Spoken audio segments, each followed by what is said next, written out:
ಸಾಕಷ್ಟು ಜನ ಮುಸಲ್ಮಾನ್ ಸಾಂಸದ್ರೆ ಒಪ್ಕೊಂಡಿದ್ದಾರೆ ವಕ್ಫ್ ಬೋರ್ಡ್ನಲ್ಲಿ ಭ್ರಷ್ಟಾಚಾರ ಆಗ್ತಾ ಇರ್ತಕ್ಕಂಥದ್ದು ನಿಜ. ಇದರಲ್ಲಿ ಬಡವ್ರಿಗೂ ಒಂದು ಪಾಲು ಬರಬೇಕು, ಬಡ ಮುಸಲ್ಮಾನರಿಗೆ ಅಂತ ಹೇಳ್ತಾ ಇರ್ತಕ್ಕಂಥದ್ದು. ವಕ್ಫ್ ಬೋರ್ಡ್ನ ವೆಬ್ ಪೋರ್ಟಲ್ ಅಂತ ಒಂದಿರುತ್ತೆ, ಅದರಲ್ಲಿ ರಿಜಿಸ್ಟರ್ ಆಗಬೇಕು, ಎಲ್ಲ ಡಿಜಿಟಲೀಕರಣ ಆಗಬೇಕು ಅಂತ ಕೇಂದ್ರ ಸರ್ಕಾರ ಇವತ್ತು ಸವಾಲನ್ನು ಎಸ್ತಿರ್ತಕ್ಕಂಥದ್ದು. ಅದರಲ್ಲಿ ಸಾಕಷ್ಟು ಪ್ರಾಪರ್ಟಿಗಳಿಗೆ ಯಾವುದೇ ವಿಧವಾದಂತಹ ದಾಖಲಾತಿಗಳೇ ಇಲ್ಲ, ಝೀರೋ ತೋರಿಸುತ್ತೀ.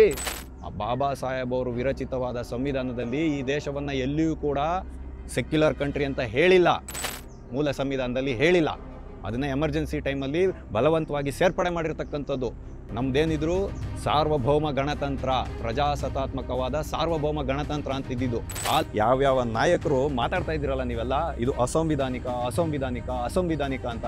ನಿಮಗೆಲ್ಲ ಒಬ್ಬ ಸಾಮಾನ್ಯ ನಾಗರಿಕನಾಗಿ ನಾನು ಕೇಳ್ತಕ್ಕಂಥ ಪ್ರಶ್ನೆ, ಸಂಸತ್ತು ನಡೀತಕ್ಕಂಥದ್ದು ನಿಯಮಾವಳಿಗಳ ಆಧಾರದಲ್ಲಿ, ಕಾನೂನು ಕಟ್ಟಳೆಗಳ ಆಧಾರದಲ್ಲಿ ನಡೀತಕ್ಕಂಥದ್ದು. ಸ್ಪೀಕರ್ ಅವರ ಅಧಿಕೃತ ಉಪಸ್ಥಿತಿಯ ನಡುವೆ ಬಹುಮತದಿಂದ ಅಂಗೀಕಾರವಾದಂಥ ಯಾವುದೇ ಬಿಲ್ಲನ್ನು ನಾವು ಸಮರ್ಥನೆ ಮಾಡ್ಬೋದು.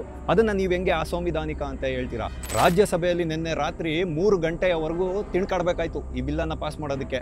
ಅಂದರೆ ಪ್ರತಿಯೊಬ್ಬ ಭಾರತ ದೇಶದ ಪ್ರತಿಯೊಬ್ಬ ನಾಗರಿಕ ತಿಳ್ಕೊಳ್ಬೇಕು, ಇಷ್ಟು ಮಟ್ಟಿನ ಕಸರತ್ತನ್ನು ಮಾಡಬೇಕಾಗುತ್ತೆ ಅಂತಂದರೆ ಇವರು ಸಂವಿಧಾನದ ಹೆಸರು ಹೇಳ್ಕೊಂಡು ಪ್ರಜಾತಂತ್ರ ವ್ಯವಸ್ಥೆಯನ್ನು ಯಾವ ಮಟ್ಟಕ್ಕೆ ತಗೊಂಬಂದಿದ್ದಾರೆ ಅಂತ. ಅನ್ವರ್ ಮಾಣಿಪಾಡಿ ಅವರ ವರದಿ ಪ್ರಕಾರ ಜಾಫರ್ ಶರೀಫು, ಧರಮ್ ಸಿಂಗು, CM ಇಬ್ರಾಹಿಮು ಮತ್ತು ಹೆಸರೇ ಹೇಳದೇ ಇರತಕ್ಕಂಥ ಒಬ್ಬ ಪ್ರಭಾವಿ ನಾಯಕರು ಕೂಡ ಈ ವಕ್ಫ್ ಬೋರ್ಡ್ನ ಆಸ್ತಿಯ ನುಂಗಣ್ಣರಾಗಿದ್ದಾರೆ ಕರ್ನಾಟಕದಲ್ಲಿ ಅಂತ ಹೇಳ್ತಕ್ಕಂಥದ್ದು. ಆ ಓಲೈಕೆಯ ತುಷ್ಟೀಕರಣಕ್ಕೆ ಇವತ್ತು ಮೋದಿ ಸರ್ಕಾರ ಮರ್ಮಘಾತವನ್ನು ಕೊಟ್ಟಿದ್ದು. ಹಂಗಾಗಿ ರಾಜ್ಯಸಭೆಯಲ್ಲಿ ಕೂಡ 128 ಬಹುಮತದೊಂದಿಗೆ ಮತ್ತು 95 ವಿರೋಧ ಈ ತಿದ್ದುಪಡಿಗೆ ಅಂಗೀಕಾರ ಆಗಿರೋದು. ಇದನ್ನು ನೀವು ಹೆಂಗೆ ಅಸಂವಿಧಾನಿಕ ಅಂತೀರಾ? ನಾಸೀರ್ ಸಾಬ್ ಇದಾರಲ್ಲ, ಇಲ್ಲಿ ನಮ್ಮ ಇದರಲ್ಲಿ ವಿಧಾನಸೌಧದ ಒಳಗಡೆ ಅವರ ಅನುಯಾಯಿಗಳು ಶತ್ರು ದೇಶಕ್ಕೆ ಜೈಘೋಷ ಕೂಗಿದ್ರಲ್ಲ, ಅವ್ರದನ್ನ ನೋಡಬೇಕು ನೀವು ಆರ್ಭಟವನ್ನು. ಇವರು ಇದೇ ಕರ್ನಾಟಕದ ವಕ್ಫ್ ಬೋರ್ಡ್ಗೆ 7 ವರ್ಷ ಮೆಂಬರ್ ಆಗಿದ್ರಂತ. ಇವರು ಲೆಕ್ಕ ಹಾಕೊಳ್ಳಿ, ಇಂಥವ್ರನ್ನ ಆಯ್ಕೆ ಮಾಡಿದ್ದೀವಿ ನಾವು, ಬಹುಮತದ ಸರ್ಕಾರ ಕೊಟ್ಟಿದ್ದೀವಲ್ಲ ಕರ್ನಾಟಕದಲ್ಲಿ, ಇಂಥವ್ರನ್ನ ಆಯ್ಕೆ ಮಾಡಿ ಕಳಿಸೋದು. ಈ ಮನುಷ್ಯ ಇದನ್ನು ಅಸಂವಿಧಾನಿಕ ಅಂತ ಹೇಳ್ತಾರೆ. ಮುಸಲ್ಮಾನರ ಮೇಲೆ ಮಾಡ್ತಾ ಇರ್ತಕ್ಕಂಥ ದಬ್ಬಾಳಿಕೆ ಅಂತ ಹೇಳೋ ಮಟ್ಟಿಗೆ ಇವ್ರದ್ದು ಆರ್ಭಟ ಇರ್ತಕ್ಕಂಥದ್ದು. ಬೋರ್ಡ್ ಬಿಲ್ಲು ತಿದ್ದುಪಡಿಯಾಗಿ ಇವತ್ತೇನು ಉಮೀದ್ ಅಂತಾಗಿದೆ. ಇದು ಉಮೀದ್ ಅಂದರೆ ಏನು ಅಂತ ಹೇಳಿದ್ರೆ ಕನ್ನಡದಲ್ಲಿ ಭರವಸೆ ಅಂತ, ಒಂದು ಭರವಸೆ ಕೊಡ್ತಾ ಇದ್ದೀವಿ ನಾವು ಅಂತ ಹೇಳುವಂಥ ನಿಟ್ಟಿನಲ್ಲಿದೆ. ಇದು ನಿಜವಾಗ್ಲೂ ಅನುಷ್ಠಾನಕ್ಕೆ ಬಂದರೆ ಇದರಿಂದ ಏನಾಗುತ್ತೆ ಅಂತ ಹೇಳಿದ್ರೆ 90% ಲಾಭ ಏನಿದೆ ಮುಸ್ಲಿಂ ಸಮುದಾಯಕ್ಕೆ ಆಗ್ತಕ್ಕಂಥದ್ದು. ಸ್ವತಂತ್ರ ಬಂದ ನಂತರ ದೇಶವನ್ನು ಧರ್ಮದ ಆಧಾರದಲ್ಲಿ ವಿಭಜನೆ ಮಾಡಿದ್ರಿ. ಅವಾಗೂ ಕೂಡ ತನ್ನ ಅಧಿಕಾರದ ದಾಹಕ್ಕೋಸ್ಕರ ಕಾಂಗ್ರೆಸ್ ಪಾರ್ಟಿ ಏನು ಮಾಡ್ತು, ದೇಶವನ್ನು ವಿಭಜನೆ ಮಾಡ್ತು. ಇಲ್ಲಿದ್ದಂಥ ಸಂಪೂರ್ಣ ಮುಸಲ್ಮಾನರು ಅಲ್ಲಿಗೆ ಹೋಗಬೇಕು, ಅಲ್ಲಿರ್ತಕ್ಕಂಥ ಸಂಪೂರ್ಣ ಹಿಂದೂಗಳು ಇಲ್ಲಿಗೆ ಬರಬೇಕು ಅಂತ ಹೇಳ್ತಕ್ಕಂಥದ್ದು ಅಂಬೇಡ್ಕರ್ ಅವರ ವಾದ ಆಗಿತ್ತು. ಝೀರೋ ಪಾಪ್ಯುಲೇಷನ್ ಎಕ್ಸ್ಚೇಂಜ್ ಆಗಬೇಕಂತ. ಈ ವಕ್ಫ್ ಅನ್ನುವಂಥ ಹೆಬ್ಬಾವು ಯಾವ ಕಡೆ ಹೋಗಿ ಏನೇನು ನುಂಗುತ್ತೋ ಅದೆಲ್ಲವೂ ಇವ್ರದೇ ಆಸ್ತಿ. ಕಪಿಲ್ ಸಿಬ್ಬಲ್ ಅವರು 1700ನೇ ಇಸ್ವಿದೆ ಯಾವುದೋ ವರ್ಡಿಕ್ಟನ್ನೆಲ್ಲ ಎತ್ಕೊಂಡು ಇವತ್ತು ಸಮರ್ಥನೆ ಮಾಡ್ತಾ ಇದ್ದಾರೆ. ಖುಲ್ಲ ಜನರ ಮುಂದೆ ಇದೆ ರೀ, ನೀವು ಹೇಳೋಂಥ ಸುಳ್ಳು ಇವತ್ತು ಯಾರು ಕೇಳಂಗಿಲ್ಲ. ಸಾನ್ಸರ್ TV ಲೈವ್ನ ಇವತ್ತು ಭಾರತದ ಜನತೆ ವೀಕ್ಷಣೆ ಮಾಡ್ತಾರೆ. ಇಸ್ಲಾಮೇ ಹೇಳುವಂತೆ ಬೇರೆಯವ್ರನ್ನ ಇವಾಗ ನಮ್ಮನ್ನು ಮೆಕ್ಕಾ ಮದೀನಾಗೆ ಹೋಗ್ಬೇಕಂದ್ರೆ ಇಸ್ಲಾಂ ವ್ಯಕ್ತಿ ಬಿಟ್ಕೊಳೋದಿಲ್ಲ. ಅಲ್ಲಿ ಬೇರೆ ಧರ್ಮೀಯನನ್ನು ತನ್ನ ಪುಣ್ಯಕ್ಷೇತ್ರಕ್ಕೆ ಬಿಟ್ಕೊಳ್ದೇ ಇರುವಂಥ ಇಸ್ಲಾಮು ಬೇರೆ ಧರ್ಮೀಯ ಕೊಟ್ಟಂತಹ ಒಂದು ದಾನವನ್ನು ಹೆಂಗೆ ಸ್ವೀಕಾರ ಮಾಡುತ್ತೆ ಅನ್ನೋಂಥ ಪ್ರಶ್ನೆ ಬರುತ್ತೆ. 10,40,000 ಎಕರೆ ಭೂಮಿ ಏನಿದೆ, ಇದರ ಓವರ್ ಆಲ್ ಆದಾಯ ದೇಶದಾದ್ಯಂತ ನೋಡ್ರೆ ಕೇವಲ 163 ಕೋಟಿ ಅಂತೆ. ಅದನ್ನು ಪ್ರಶ್ನೆ ಮಾಡಿದ್ದಕ್ಕೆ ಕೇಂದ್ರ ಸರ್ಕಾರ ಇನ್ನು 3 ಕೋಟಿ ಹೆಚ್ಚಿಗೆ ಮಾಡಿ 166 ಕೋಟಿ ಅಂತ ಲೆಕ್ಕ ಹೇಳ್ತಾರಲ್ರಿ. ಜಮ್ಮು ಕಾಶ್ಮೀರದಲ್ಲಿ ಇವತ್ತು ವಕ್ಫ್ ಬೋರ್ಡ್ನ ಚೇರ್ಮನ್ ಅವ್ರು ಹೇಳ್ತಾರೆ, ಜಮ್ಮು ಕಾಶ್ಮೀರದಿಂದನೇ ನಾವು 40 ಕೋಟಿ ಆದಾಯವನ್ನು ನಿರೀಕ್ಷೆ ಮಾಡ್ಬೋದು ವರ್ಷಕ್ಕೆ ಅಂತ. ಸರಿಯಾಗಿ ಸದುಪಯೋಗ ಮಾಡ್ರೆ ಅಂದರೆ ದೇಶದಾದ್ಯಂತ ಎಷ್ಟಿರ್ಬೋದು?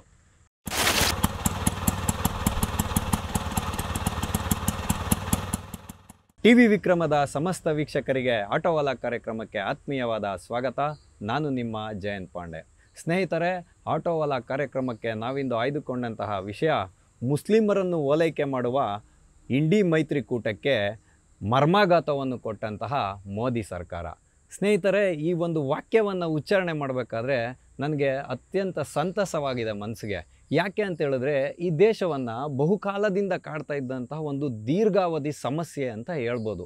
ಇದು ಮುಂದೆ ಒಂದು ದಿನ ದೇಶದ ಸಂವಿಧಾನಕ್ಕೆ ಧಕ್ಕೆ ತರತಕ್ಕಂತಹ ಪ್ರತ್ಯೇಕತೆಯನ್ನು ಹುಟ್ಟಾಕ್ತಕ್ಕಂತಹ ವಿಷಯ ಆಗಿತ್ತು. ಯಾವುದಪ್ಪ ಇದು ಅಂತ ಹೇಳಿದ್ರೆ ವಕ್ಫ್ ಬೋರ್ಡ್. ಇನ್ನು ಮುಂದೆ ನಾವು ಇದನ್ನು ವಕ್ಫ್ ಬೋರ್ಡ್ ಅಂತ ಕರೆಯಂಗಿಲ್ಲ, ಇದನ್ನು ಉಮೀದ್ ಅಂತ ಕರಿಬೇಕು. ಅಂದರೆ ವಕ್ಫ್ ಬೋರ್ಡ್ಗೆ ತಿದ್ದುಪಡಿಯನ್ನು ತಂದು ಸಂವಿಧಾನಿಕವಾಗಿ ದೀರ್ಘಕಾಲ ಚರ್ಚೆ ನಡೆದ ನಂತರ ಈಗ ವಕ್ಫ್ ಬೋರ್ಡನ್ನು ಉಮೀದ್ ಅಂತ ಬದಲಾವಣೆ ಮಾಡುವಂತಹ ಸಂದರ್ಭ ಒದಗಿ ಬಂದಿದೆ. ಉಮೀದ್ ಅಂದರೆ ಏನು ಅಂತ ಹೇಳಿದ್ರೆ United Waqf management empowerment efficiency and development ಅಂತ. ಅಂದರೆ ಯಾವುದು ಇವಾಗ ನೆನೆಗುದಿಗೆ ಬಿದ್ದಿರತಕ್ಕಂತಹ ವಿವಾದಕ್ಕೆ ಒಳಪಟ್ಟಿರ್ತಕ್ಕಂತಹ ದೇಶದಾದ್ಯಂತ ಇರತಕ್ಕಂತಹ ವಕ್ಫ್ ಆಸ್ತಿಗಳನ್ನು ಅವುಗಳನ್ನು ಕಂಟ್ರೋಲಿಗೆ ತಗೊಳ್ಳೋದು, ಸರ್ಕಾರದ ಕಂಟ್ರೋಲಿಗೆ ತಗೊಳ್ಳೋದು ಮತ್ತು ಅದನ್ನು ಸರಿಪಡಿಸ್ತಕ್ಕಂಥದ್ದು, ಅದರಲ್ಲಿ ಬರ್ತಕ್ಕಂಥ ಆದಾಯವನ್ನು ಮುಸ್ಲಿಂ ಸಮುದಾಯದ ಏಳಿಗೆಗಾಗಿ ಬಳಸ್ತಕ್ಕಂಥದ್ದೇ ವಕಫ್ನ ನಿಜವಾದ ಅರ್ಥ ಇಸ್ಲಾಂನಲ್ಲಿರ್ತಕ್ಕಂಥದ್ದು. ಯಾರೋ ದಾನ ಕೊಟ್ಟಂಥ ಭೂಮಿಯನ್ನು ಹೆಂಗೆ ಬೇಕೋ ಹಂಗೆ ಬಳಕೆ ಮಾಡ್ತಕ್ಕಂಥದ್ದು ಸ್ವೇಚ್ಛಾಚಾರ ಆಗುತ್ತೆ. ಆ ಸ್ವೇಚ್ಛಾಚಾರಕ್ಕೆ ಕಡಿವಾಣ ಹಾಕೋದಕ್ಕೇ ಈ ವಕ್ಫ್ ಬೋರ್ಡ್ ಬಿಲ್ಲನ್ನು ತಿದ್ದುಪಡಿ ಮಾಡಿರ್ತಕ್ಕಂಥದ್ದು ಮೋದಿಜಿಯ ಸರ್ಕಾರ. ಹಂಗಾಗಿ ಇದು ಸುಮ್ಮನೆ ಏನಾಗಲಿಲ್ಲ, ಕಳೆದ ಹಲವಾರು ವರ್ಷಗಳಿಂದ ಪ್ರಯತ್ನ ಸಾಗ್ತಾ ಇತ್ತು. ಆದರೆ ಯಾವಾಗ ಕಳೆದ ಆಗಸ್ಟ್ನಲ್ಲಿ ಅಂದ್ಕೊಳ್ತೀನಿ ವಕ್ಫ್ ಬಿಲ್ ಮಂಡನೆ ಮಾಡ್ತೀವಿ ಅಂದಾಗ BJP ಸರ್ಕಾರ ನಿಮ್ಮ ಹತ್ರ ಬಹುಮತ ಇಲ್ಲ, ಇದನ್ನು ಪಾಸ್ ಮಾಡೋಕ್ಕಾಗಲ್ಲ ಅಂತ JPCಗೆ ರೆಕಮೆಂಡ್ ಮಾಡಿದ್ರು. ಕಲ್ಯಾಣ್ ಬ್ಯಾನರ್ಜಿ ಅಂತ ಹೇಳುವಂತಹ ಒಬ್ಬ ಅವಿವೇಕಿ ಸಾಂಸದ JPCಯ ಜಗದಾಂಬಿಕಾ ಪಾಲರ ಮೇಲೆ ನೀರಿನ ಬಾಟಲಿಯನ್ನು ಎಸೆಯುವ ಮಟ್ಟಕ್ಕೆ ಸಮರ್ಥನೆಯನ್ನು ಮಾಡಲಾಯಿತು. ಆದರೆ ಅಲ್ಲಿ ಕೂಡ ಸಂವಿಧಾನಿಕವಾಗಿ ಅಂಗೀಕಾರ ಆದಮೇಲೆ ತಗೊಂಬಂದು ಇವಾಗ ಲೋಕಸಭೆಯಲ್ಲಿ 288 ಮತಗಳು. ಅಂದರೆ ಇವತ್ತು ಯಾವ್ಯಾವ ನಾಯಕರು ಮಾತಾಡ್ತಾ ಇದ್ದೀರಲ್ಲ ನೀವೆಲ್ಲ, ಇದು ಅಸಂವಿಧಾನಿಕ ಅಂತ, ನಿಮಗೆಲ್ಲ ಒಬ್ಬ ಸಾಮಾನ್ಯ ನಾಗರಿಕನಾಗಿ ನಾನು ಕೇಳ್ತಕ್ಕಂಥ ಪ್ರಶ್ನೆ, ಸಂಸತ್ತು ನಡೀತಕ್ಕಂಥದ್ದು ನಿಯಮಾವಳಿಗಳ ಆಧಾರದಲ್ಲಿ, ಕಾನೂನು ಕಟ್ಟಳೆಗಳ ಆಧಾರದಲ್ಲಿ ನಡೀತಕ್ಕಂಥದ್ದು. ಸ್ಪೀಕರ್ ಅವರ ಅಧಿಕೃತ ಉಪಸ್ಥಿತಿಯ ನಡುವೆ ಬಹುಮತದಿಂದ ಅಂಗೀಕಾರವಾದಂಥ ಯಾವುದೇ ಬಿಲ್ಲನ್ನು ನಾವು ಸಮರ್ಥನೆ ಮಾಡ್ಬೋದು. ಅದನ್ನು ನೀವು ಹೆಂಗೆ ಅಸಂವಿಧಾನಿಕ ಅಂತ ಹೇಳ್ತೀರಾ? ಹಾಗಾಗಿ ಇವತ್ತು ಲೋಕಸಭೆಯಲ್ಲಿ 288 ಮತಗಳು ಇದರ ಪರ ಬಿದ್ದಿದೆ, ವಿರುದ್ಧವಾಗಿ 232 ಮತಗಳು ಬಿದ್ದಿದೆ. ರಾಜ್ಯಸಭೆಯಲ್ಲಿ ನಿನ್ನೆ ರಾತ್ರಿ 3 ಗಂಟೆಯವರೆಗೂ ತಿಣ್ಕಾಡಬೇಕಾಯ್ತು ಈ ಬಿಲ್ಲನ್ನು ಪಾಸ್ ಮಾಡೋದಕ್ಕೆ. ಅಂದರೆ ಪ್ರತಿಯೊಬ್ಬ ಭಾರತ ದೇಶದ ಪ್ರತಿಯೊಬ್ಬ ನಾಗರಿಕ ತಿಳ್ಕೊಳ್ಬೇಕು, ಇಷ್ಟು ಮಟ್ಟಿನ ಕಸರತ್ತನ್ನು ಮಾಡಬೇಕಾಗುತ್ತೆ ಅಂತಂದರೆ ಇವರು ಸಂವಿಧಾನದ ಹೆಸರು ಹೇಳ್ಕೊಂಡು ಪ್ರಜಾತಂತ್ರ ವ್ಯವಸ್ಥೆಯನ್ನು ಯಾವ ಮಟ್ಟಕ್ಕೆ ತಗೊಂಬಂದಿದ್ದಾರೆ ಅಂತ. ಇಲ್ಲಿ ನೆರೆದಿರ್ತಕ್ಕಂಥ ಪ್ರತಿಯೊಬ್ಬ ಕಾಂಗ್ರೆಸ್ನ ಸಾಂಸದನಿರ್ಬೋದು, ರಾಜ್ಯಸಭಾ ಸದಸ್ಯನಿರ್ಬೋದು, ಇಂಡಿ ಮೈತ್ರಿಕೂಟದ ಪ್ರತಿಯೊಬ್ಬ ಸದಸ್ಯನಿಗೂ ಗೊತ್ತಿದೆ ಇದು ಸಾಂವಿಧಾನಿಕವಾಗಿ ನಡೀತಾ ಇರತಕ್ಕಂಥದ್ದು. ಈ ಹಿಂದಿನ ಸರ್ಕಾರಗಳು, ನಾನು ಯಾರನ್ನು ಹೆಸರು ಮಾಡೋಕ್ಕೋಗಲ್ಲ, ಲೋಪ ಮಾಡಿರೋದನ್ನು ಸರಿಪಡಿಸ್ತಿದ್ದಾರೆ ಅಂತ. ಆದರೆ ಸಮರ್ಥನೆ ಮಾಡಬೇಕು, ಓಲೈಕೆ ಮಾಡಬೇಕು. ಆ ಓಲೈಕೆಯ ತುಷ್ಟೀಕರಣಕ್ಕೆ ಇವತ್ತು ಮೋದಿ ಸರ್ಕಾರ ಮರ್ಮಾಘಾತವನ್ನು ಕೊಟ್ಟಿದ್ದು. ಹಂಗಾಗಿ ರಾಜ್ಯಸಭೆಯಲ್ಲಿ ಕೂಡ 128 ಬಹುಮತದೊಂದಿಗೆ ಮತ್ತು 95 ವಿರೋಧ ಈ ತಿದ್ದುಪಡಿಗೆ ಅಂಗೀಕಾರ ಆಗಿರೋದು. ಇದನ್ನು ನೀವು ಹೆಂಗೆ ಅಸಂವಿಧಾನಿಕ ಅಂತೀರಾ? ಮೊದಲನೇ ಪ್ರಶ್ನೆ. ಅಸಂವಿಧಾನಿಕವಾಗಿದೆ ಅಂತ ಹೇಳೋದಾದರೆ ನೋಡಿ, ನಾವು ಸ್ವಲ್ಪ ಹಿಂದಕ್ಕೆ ಹೋಗಲೇಬೇಕು, ಇಲ್ಲಾಂದರೆ ಏನೂ ಅರ್ಥ ಆಗೋದಿಲ್ಲ. ಈ ಎಲ್ಲ ವಿಚಾರಗಳನ್ನು ಹಿಂದೂಗಳು ಅಂತ ಹೇಳೋದಕ್ಕಿಂತ ಮೇಲೆ ನಾವು ಭಾರತೀಯರು ಅಂತ ತಗೊಂಡು ಇದನ್ನು ಅರ್ಥ ಮಾಡ್ಕೋಬೇಕು. ಯಾಕೆ ಅಂತ ಹೇಳಿದ್ರೆ ಇಂಥ ಗಂಭೀರವಾಗಿ ದೇಶವನ್ನು ಕಾಡುವಂಥ ಸಮಸ್ಯೆಗಳನ್ನು ನಾವು ಕಡೆಗಣಿಸ್ತಾ ಹೋದರೆ ಮುಂದೆ ಒಂದು ದಿನ ಇದು ದೇಶದ ಭದ್ರತೆಗೆ ಕಂಟಕವಾಗಿ ಮಾರ್ಪಾಡಾಗೋದ್ರಲ್ಲಿ ಯಾವುದೇ ಒಂದು ಅನುಮಾನವೇ ಬೇಡ. ಹಂಗಾಗಿ ನೋಡಿ, ಬ್ರಿಟಿಷ್ ಸರ್ಕಾರ 1913ನೇ ಇಸ್ವಿಯಲ್ಲಿ ನಿರ್ಧಾರ ಮಾಡ್ತು. ಅದಕ್ಕೂ ಮುಂಚೆ 1906ನೇ ಇಸ್ವಿಯಲ್ಲಿ ವಕ್ಫ್ ಬೋರ್ಡ್ನ ಒಂದು ಅಂದರೆ ಹಿಂದೂಗಳ ಆಸ್ತಿಯನ್ನು ಸರ್ಕಾರದ ತೆಕ್ಕೆಗೆ ತೊಗೊಂಬರೋ ಅಂದರೆ ಆಡಳಿತ ವ್ಯವಸ್ಥೆ ಒಳಗಡೆ ತರುವಂಥ ಪ್ರಯತ್ನ ಆಯಿತು. ಹಿಂದೂ ಎಂಡೋಸ್ಮೆಂಟ್ ಆ್ಯಕ್ಟ್ ಬಂತು. ಅದೆಲ್ಲ ಇವಾಗ ಸರ್ಕಾರ ಯಾವ ರೀತಿ ಗೈಡ್ಲೈನನ್ನು ಕೊಡುತ್ತೋ ಅದ್ರ ಪ್ರಕಾರ ನಡ್ಕೊಂಬಂದಿರೋದು. ಆದರೆ ಮುಸಲ್ಮಾನರದನ್ನು ಮಾಡೋಕ್ಕಾಗಲಿಲ್ಲ. 13ರಿಂದನೂ ಪ್ರಯತ್ನ ಪಟ್ಟರು, 26ರಲ್ಲಿ ಪ್ರಯತ್ನ ಪಟ್ಟರು ಮಾಡೋಕ್ಕಾಗಲಿಲ್ಲ. ಅದು ವೈಯಕ್ತಿಕ ನೆಲೆಯಲ್ಲೇ ಉಳ್ಕೊಳ್ತು. ಆದರೆ ನೆಹರು ಅವರು ಪ್ರಧಾನಮಂತ್ರಿ ಆದಾಗ 52ನೇ ಇಸ್ವಿಯಲ್ಲಿ ಮಾಡೋರು. ಅದಾದ ಮೇಲೆ ಯಾರು ಹಿಂದೂಗಳು ಇಲ್ಲಿಂದ ಬಿಟ್ಟೋಗಿದ್ರಲ್ಲ ಆಸ್ತಿಯನ್ನು ಪಾಕಿಸ್ತಾನಕ್ಕೆ, ಅದನ್ನು ಕೂಡ ವಕ್ಫ್ ಬೋರ್ಡ್ನ ಅಡಿಯಲ್ಲಿ ಸೇರಿಸ್ಬಿಟ್ರು. ಹಾಗಾಗಿ ಇವತ್ತು ಇದು ಮುಸಲ್ಮಾನರ ವಿರೋಧ ವಿರೋಧ ವಿರೋಧ ವಿರೋಧ ಅಂತ ಎದೆ ಚಚ್ಕೊಂಡು ಹೇಳ್ತಾ ಇರ್ತಕ್ಕಂಥ ಮಲ್ಲಿಕಾರ್ಜುನ್ ಖರ್ಗೆಯಿಂದ ಹಿಡಿದು ಸೋನಿಯಾ ಮೇಡಮಿಂದ ಹಿಡಿದು ಎಲ್ಲ ನಮ್ಮ ಅಖಿಲೇಶ್ ಯಾದವ್ ಅವರಿಂದ ಹಿಡಿದು ಅಬ್ಬಾಜಾನ್ ಓವೈಸಿ ಅವರಿಂದ ಹಿಡಿದು ನಮ್ಮ ನಾಸೀರ್ ಸಾಬಿದರಲ್ಲ ಇಲ್ಲಿ ನಮ್ಮ ಇದರಲ್ಲಿ ವಿಧಾನಸೌಧದ ಒಳಗಡೆ ಅವರ ಅನುಯಾಯಿಗಳು ಶತ್ರು ದೇಶಕ್ಕೆ ಜೈಘೋಷ ಕೂಗಿದ್ರಲ್ಲ, ಅವ್ರದ್ದನ್ನು ನೋಡಬೇಕು ನೀವು ಆರ್ಭಟವನ್ನು. ಇವರು ಇದೇ ಕರ್ನಾಟಕದ ವಕ್ಫ್ ಬೋರ್ಡ್ಗೆ 7 ವರ್ಷ ಮೆಂಬರ್ ಆಗಿದ್ರಂತೆ. ಇವರು ಲೆಕ್ಕ ಹಾಕ್ಕೊಳ್ಳಿ. ಇಂಥವ್ರನ್ನ ಆಯ್ಕೆ ಮಾಡಿದ್ದೀವಿ, ನಾವು ಬಹುಮತದ ಸರ್ಕಾರ ಕೊಟ್ಟಿದ್ದೀವಲ್ಲ ಕರ್ನಾಟಕದಲ್ಲಿ, ಇಂಥವ್ರನ್ನ ಆಯ್ಕೆ ಮಾಡಿ ಕಳಿಸೋದು. ಈ ಮನುಷ್ಯ ಇದನ್ನು ಅಸಂವಿಧಾನಿಕ ಅಂತ ಹೇಳ್ತಾರೆ. ಮುಸಲ್ಮಾನರ ಮೇಲೆ ಮಾಡ್ತಾ ಇರ್ತಂಥ ದಬ್ಬಾಳಿಕೆ ಅಂತ ಹೇಳೋ ಮಟ್ಟಿಗೆ ಇವ್ರದ್ದು ಆರ್ಭಟ ಇರ್ತಕ್ಕಂಥದ್ದು. ಮಾಡುವಂಥ ಪ್ರತಿಯೊಂದು ತಿದ್ದುಪಡಿ ಮಾಡ್ತಾರಲ್ಲ ಇವಾಗ ವಕ್ಫ್ ಬೋರ್ಡ್ದು, ಆ ತಿದ್ದುಪಡಿಗೆ ಈತ ಎಲ್ಲದಕ್ಕೂ ವಿವಾದದ ಗೂಡನ್ನು ಮಾಡಿ ಇವರೊಂದು ಅಮೈಂಡ್ಮೆಂಟ್ ಮಾಡೋದನ್ನು ಅದನ್ನು ಪ್ರೆಸೆಂಟ್ ಮಾಡಬೇಕಂತೆ. ಈ ನಿಟ್ಟಿನಲ್ಲಿ ಇವತ್ತು ನಡೆದಿರ್ತಕ್ಕಂಥದ್ದು. ಒಂದೇ ಸತಿಗೆ ಆಗಬೇಕಾಗಿರುವಂಥ ತಿದ್ದುಪಡಿಯನ್ನು ಒಕ್ಕೊರಳಿನಿಂದ ಅಂಗೀಕಾರ ಕೊಡಬೇಕಾಗಿತ್ತು. ಯಾಕೆಂದರೆ ಇದು ದೇಶದ ಒಂದು ವ್ಯವಸ್ಥೆಯನ್ನು ಸರಿಪಡಿಸ್ತಕ್ಕಂತಹ ಪ್ರಯತ್ನ. ಇದು ಎಲ್ಲರೂ ಸ್ವಾಗತ ಮಾಡಬೇಕು. ಯಾಕೆ ಅಂತ ಹೇಳಿದ್ರೆ ಈ ವಕ್ಫ್ ಬೋರ್ಡ್ ಬಿಲ್ಲು ತಿದ್ದುಪಡಿಯಾಗಿ ಇವತ್ತೇನು ಉಮೀದ್ ಅಂತಾಗಿದೆ, ಇದು ಉಮೀದ್ ಅಂದರೆ ಏನು ಅಂತ ಹೇಳಿದ್ರೆ ಕನ್ನಡದಲ್ಲಿ ಭರವಸೆ ಅಂತ, ಒಂದು ಭರವಸೆ ಕೊಡ್ತಾ ಇದ್ದೀವಿ ನಾವು ಅಂತ ಹೇಳುವಂಥ ನಿಟ್ಟಿನಲ್ಲಿದೆ. ಇದು ನಿಜವಾಗ್ಲೂ ಅನುಷ್ಠಾನಕ್ಕೆ ಬಂದರೆ ಇದರಿಂದ ಏನಾಗುತ್ತೆ ಅಂತ ಹೇಳಿದ್ರೆ 90% ಲಾಭ ಏನಿದೆ ಮುಸ್ಲಿಂ ಸಮುದಾಯಕ್ಕೆ ಆಗ್ತಕ್ಕಂಥದ್ದು. ಆದರೆ ಇದು ಗೊತ್ತಿದ್ದು ಕೂಡ ವಿರೋಧ ಮಾಡ್ತಕ್ಕಂಥದ್ದು ಎಷ್ಟು ಮಟ್ಟಿಗೆ ಸರಿ ಅನ್ನೋ ಪ್ರಶ್ನೆನ ನಾವೆಲ್ಲರೂ ಮುಂದೆ ಇಟ್ಕೋಬೇಕು. ಯಾಕೆ ಅಂತ ಹೇಳಿದ್ರೆ ನೆಹರೂರು 1952ನೇ ಇಸ್ವಿಯಲ್ಲಿ ಏನು ಇದನ್ನು ಘೋಷಣೆ ಮಾಡೋರು, ಈ ಸ್ವಾತಂತ್ರ್ಯ ಸಂಗ್ರಾಮದಲ್ಲಿ ಭಾಗವಹಿಸಿದ್ದು ಮುಸಲ್ಮಾನರು ಯಾರೂ ಇಲ್ಲ ಅಂತ ಹೇಳ್ತಾ ಇಲ್ಲ, ಹಿಂದೂಗಳ ಜೊತೆಯಲ್ಲಿ ಭಾಗವಹಿಸಿದ್ರಿ. ಆದರೆ ಸ್ವತಂತ್ರ ಬಂದ ನಂತರ ದೇಶವನ್ನು ಧರ್ಮದ ಆಧಾರದಲ್ಲಿ ವಿಭಜನೆ ಮಾಡಿದ್ರಿ. ಅವಾಗೂ ಕೂಡ ತನ್ನ ಅಧಿಕಾರದ ದಾಹಕ್ಕೋಸ್ಕರ ಕಾಂಗ್ರೆಸ್ ಪಾರ್ಟಿ ಏನು ಮಾಡ್ತು, ದೇಶವನ್ನು ವಿಭಜನೆ ಮಾಡ್ತು. ಇಲ್ಲಿದ್ದಂತಹ ಸಂಪೂರ್ಣ ಮುಸಲ್ಮಾನರು ಅಲ್ಲಿಗೆ ಹೋಗಬೇಕು, ಅಲ್ಲಿರ್ತಕ್ಕಂಥ ಸಂಪೂರ್ಣ ಹಿಂದೂಗಳು ಇಲ್ಲಿಗೆ ಬರಬೇಕು ಅಂತ ಹೇಳ್ತಕ್ಕಂಥದ್ದು ಅಂಬೇಡ್ಕರ್ ಅವರ ವಾದ ಆಗಿತ್ತು. 0 ಪಾಪ್ಯುಲೇಷನ್ ಎಕ್ಸ್ಚೇಂಜ್ ಆಗಬೇಕಂತ. ಆದರೆ ನಾವಿವತ್ತು ಒಂದು ಉದಾಹರಣೆಯನ್ನು ನೋಡೋಣ. ಇದು ಸಂಚಿಕೆ ಸುದೀರ್ಘ ಆಗಬಾರ್ದು ಅನ್ನೋ ದೃಷ್ಟಿಯಿಂದ. ಯಾವ ಹಿಂದೂಗಳು ಅಲ್ಲಿಂದ ಭಾರತಕ್ಕೆ ಮರಳಿದ್ರು ಅವರ ಆಸ್ತಿಗಳು ಇವತ್ತು ಏನಾಗಿದೆ? ಪಾಕಿಸ್ತಾನದಲ್ಲಿ 19% ಇದ್ದಂಥ ಹಿಂದೂಗಳು ಇವತ್ತು ಕೇವಲ ಲಕ್ಷಗಳ ಸಂಖ್ಯೆಗೆ ಬಂದಿಳಿದಿದ್ದಾರೆ. ಅವರ ಆಸ್ತಿ ಏನಾಗಿದೆ? ಇಸ್ಲಾಮಾಬಾದ್ನಲ್ಲಿರ್ತಕ್ಕಂಥ ಪ್ರಭು ಶ್ರೀ ಜಾನಕಿರಾಮನ ದೇವಾಲಯ ಚಿಕನ್ ಮಾರುವಂತಹ ಶಾಪ್ ಆಗಿದೆ. ನಮ್ಮಿಂದ ಕಸಿದುಕೊಂಡ್ರಲ್ಲ ಪಾಕ್ ಆಕ್ಯುಪೈಡ್ ಕಾಶ್ಮೀರದಲ್ಲಿರ್ತಕ್ಕಂಥ ಶಾರದಾ ದೇವಿ ಪೀಠ ಏನಿದೆ, ಅದರ ಪಕ್ಕದಲ್ಲಿ ಇವತ್ತು ಕಾಫಿ ಶಾಪ್ ಮಾಡಲಿಕ್ಕೆ ಅನುಮತಿ ಕೊಟ್ಟಿರ್ತಕ್ಕಂಥದ್ದು. ಪಾಕಿಸ್ತಾನದಲ್ಲಿರ್ತಕ್ಕಂತಹ 5,000 ದೇವಾಲಯಗಳು ಇವತ್ತು ಹರಾಜು ಮಾಡ್ಕೊಂಡು ತಿಂದಾಕಿದಾರ್ರೀ. ಅದೇ ನ್ಯಾಯ ಇಲ್ಲೂ ಅಪ್ಲಿಕೇಟ್ ಆಗಬೇಕಲ್ಲ. ಇವರು ಹೇಳೋದ್ರ ಪ್ರಕಾರ ಹೋದರೆ ಬಾಬಾ ಸಾಹೇಬ್ ಅವರು ವಿರಚಿತವಾದ ಸಂವಿಧಾನದಲ್ಲಿ ಈ ದೇಶವನ್ನು ಎಲ್ಲಿಯೂ ಕೂಡ ಸೆಕ್ಯುಲರ್ ಕಂಟ್ರಿ ಅಂತ ಹೇಳಿಲ್ಲ, ಮೂಲ ಸಂವಿಧಾನದಲ್ಲಿ ಹೇಳಿಲ್ಲ. ಅದನ್ನೇ ಎಮರ್ಜೆನ್ಸಿ ಟೈಮಲ್ಲಿ ಬಲವಂತವಾಗಿ ಸೇರ್ಪಡೆ ಮಾಡಿರ್ತಕ್ಕಂಥದ್ದು. ನಮ್ಮದೇನಿದ್ರು ಸಾರ್ವಭೌಮ ಗಣತಂತ್ರ, ಪ್ರಜಾಸತ್ತಾತ್ಮಕವಾದ ಸಾರ್ವಭೌಮ ಗಣತಂತ್ರ ಅಂತಿದ್ದಿದ್ದು. ಆ ಲೆಕ್ಕಾಚಾರದಲ್ಲಿ ನೋಡಿದ್ರೆ ಪಾಕಿಸ್ತಾನಕ್ಕೊಂದು ಕಣ್ಣಿಗೆ ಬೆಣ್ಣೆ ಒಂದು ಕಣ್ಣಿಗೆ ಸುಣ್ಣ ಅನ್ನೋ ಅರ್ಥದಲ್ಲಿ ಬಂದರೆ ಇಲ್ಲುಳಿದಂಥ ಮುಸಲ್ಮಾನರ ಪ್ರಾಪರ್ಟಿ ಏನಿದೆ ಪಾಕಿಸ್ತಾನದಿಂದ ನಿರಾಶ್ರಿತರಾಗಿ ಬಂದಂಥ ಹಿಂದೂಗಳಿಗೆ ನೀಡಬೇಕಾಗಿದ್ದು ನ್ಯಾಯಸಮ್ಮತವಾಗಿತ್ತು. ಆದರೆ ಅದನ್ನು ಮಾಡಲಿಲ್ಲ ನೆಹರು ಅವರು. ಆದರೆ ಅದನ್ನು ಏನು ಮಾಡಿದ್ರು, ಅಧಿಕೃತ ಮಾಡಿ ವಕ್ಫ್ ಬೋರ್ಡನ್ನು ಸ್ಥಾಪನೆ ಮಾಡಿ ಇಟ್ಬಿಟ್ಟೋದ್ರು. 20,000 ಎಕರೆ ಇದ್ದಂಥ ವಕ್ಫ್ ಬೋರ್ಡ್ ಆಸ್ತಿ 2006ನೇ ಇಸ್ವಿ ಬರೋಷ್ಟರಲ್ಲಿ 4 ಲಕ್ಷ ಎಕರೆಗೆ ವಿಸ್ತೀರ್ಣ ಆಗುತ್ತೆ. ಅದಾದ ಮೇಲೆ 2006ನೇ ಇಸ್ವಿಯಿಂದ ಈಗಿನವರೆಗೆ 9,40,000 ಎಕರೆಗೆ ವಿಸ್ತೀರ್ಣ ಆಗಿರ್ತಕ್ಕಂಥದ್ದು. ಇದೇನು ಕಡಿಮೆ ಪ್ರದೇಶ ಅಲ್ಲ. ಇವತ್ತು ಹಳೆಯ ದಿಲ್ಲಿ ಮತ್ತು ನ್ಯೂ ಡಿಲ್ಲಿ ಎರಡನ್ನೂ ಸೇರಿಸಿದ್ರೆ ಇಂಥ 3 ಸುಸಜ್ಜಿತವಾದಂಥ ನಗರವನ್ನು ನಿರ್ಮಾಣ ಮಾಡ್ಬೋದು. ಅಷ್ಟು ಮಟ್ಟಿಗಿನ ಪ್ರದೇಶವನ್ನು ಇವತ್ತು ದೇಶದಾದ್ಯಂತ ಇಟ್ಕೊಂಡಿರ್ತಕ್ಕಂಥದ್ದು. ಆದರೆ ಇವತ್ತು ಬಿಂಬಿಸಲಾಗ್ತಾ ಇರೋವಂಥ ವಿಚಾರ ಏನು ಅಂತ ಹೇಳಿದ್ರೆ, ನಮ್ಮ ದೇಶದಲ್ಲಿ ರಕ್ಷಣಾ ಸಚಿವಾಲಯ ಅಂದರೆ ಡಿಫೆನ್ಸ್ ಏನಿದೆ 17 ಲಕ್ಷ ಎಕರೆ ಭೂಮಿಯನ್ನು ಹೊಂದಿದೆ ಅಂತ ಇವತ್ತು ಬಿಂಬಿಸಲಾಗ್ತಾ ಇದೆ. ಅದಾದಮೇಲೆ ರೈಲ್ವೆ ಇಲಾಖೆ 33 ಲಕ್ಷ ಎಕರೆಯನ್ನು ಹೊಂದಿದೆ ಅಂತ ಇವತ್ತು ಬಿಂಬಿಸಲಾಗ್ತಾ ಇದೆ. ಸ್ನೇಹಿತರೆ, ನಾವೆಲ್ಲ ಇಲ್ಲಿ ಅರ್ಥ ಮಾಡ್ಕೊಳ್ಬೇಕಾಗಿರೋ ವಿಷಯ ಅಂತ ಹೇಳಿದ್ರೆ, ಈ 2 ವಿಷಯ ಏನು ಬರುತ್ತಲ್ಲ, ಇದು ಭಾರತ ಸರ್ಕಾರದ ಆಸ್ತಿ.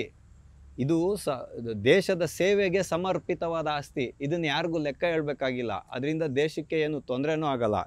ಆದರೆ ಈ 5 ಲಕ್ಷ ಚಿಲ್ಲರೆ ಎಕರೆ ಜಾಸ್ತಿ ಆಯ್ತಲ್ಲ ಈ 2006ರಿಂದ 2024ರವರೆಗೆ, ಇದನ್ನು ನಾವು ಕೂಲಂಕುಷವಾಗಿ ಲೆಕ್ಕ ಇಡಲೇಬೇಕು. ಯಾಕೆ ಅಂತ ಹೇಳಿದ್ರೆ ಈ 9,40,000 ಎಕರೆ ಭೂಮಿ ಏನಿದೆ ಇದು ಸರ್ಕಾರದ ಆಸ್ತಿ ಅಲ್ಲ, ಖಾಸಗಿ ಆಸ್ತಿ. ಯಾಕೆ ಅಂದರೆ ವಕ್ಫ್ ಬೋರ್ಡ್ಗೆ ಒಂದು ಹೆಬ್ಬಾವು ಏನನ್ನು ನುಂಗುತ್ತೋ ಆ ರೀತಿಯ ಅಧಿಕಾರವನ್ನು ಕೊಟ್ಟಿದ್ದು ಮನಮೋಹನ್ ಸಿಂಗರ ಸರ್ಕಾರ. ಮನಮೋಹನ್ ಸಿಂಗ್ ಅವರ ಸರ್ಕಾರ 2013ರಲ್ಲಿ ಮತ್ತೆ ಒಂದು ತಿದ್ದುಪಡಿಯನ್ನು ಮಾಡಿ ಇದರಲ್ಲಿ ಈ ವಕ್ಫ್ ಬಿಲ್ನಲ್ಲಿ ಒಂದು ಕಾಲಮ್ ಬರುತ್ತೆ, ಸೆಕ್ಷನ್ ಬರುತ್ತೆ, ಸೆಕ್ಷನ್ 40 ಅಂತ. ಈ ಸೆಕ್ಷನ್ 40ಯ ಮುಖಾಂತರ ಹೋದರೆ ನೀವೇನಾಗುತ್ತೆ ಅಂತ ಹೇಳಿದ್ರೆ, ಈಗ ನಮ್ಮ ಹಿಂದಿನ ಕಾಲದಲ್ಲಿ ಗೌಡ್ರು ಇರ್ತಾಯಿದ್ರು.